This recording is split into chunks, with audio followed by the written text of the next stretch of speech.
आपण चित्रपटसृष्टीत काम करता, अनेक चित्रपटांमध्ये शेतकऱ्यांच्या विषयावर भाष्य करता.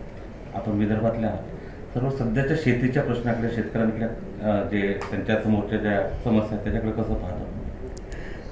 आत्ता मकरंद दादा म्हणाले तसं अतिवृष्टीमुळे झालेलं जे नुकसान आहे ते आपण सगळेच विविध माध्यमातून पाहतोय.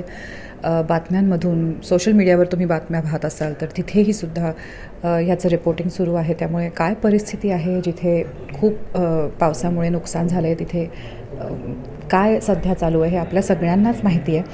आणि मगाशी ते म्हणाले तसं सगळ्यांनी एकत्र येऊन समंजसपणे पाठिंबा देणं गरजेचं आहे.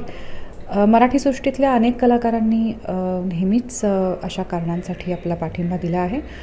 मला वाटतं प्रत्येक माणसाने जो अन्न खातो त्यांनी अन्न पिकवणाऱ्या व्यक्तीचा विचार करणं गरजेचं आहे. फक्त कलासृष्टी नाही तर इतर सगळ्या क्षेत्रांमधले सगळेच जे आपण रोज जेवतो ते जेवण कुठून येतं आहे आणि ते कसं पिकतं आहे आणि त्या पिकवणाऱ्याची काय अवस्था आहे. थोडासा पाऊस वाढला तर सुट्टी टाकावीशी वाटते. थोडीशी गडबड झाली, लोकल ट्रेन लेट झाली तर मुंबईची लोकं घरी असतात. अशा परिस्थितीत ज्याचं पीक वाहून गेलं आहे, ज्याच्या झाडांचं नुकसान झालं आहे, तो शेतकरी काय करत असेल ह्याचा विचार जरी करायला सुरुवात केली तरी तिथून पुढे पावलं पडत जातील.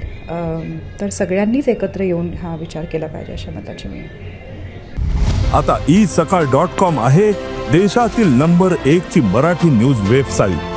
प्रत्येक अपडेटसाठी isakal.com ला नक्की भेट द्या.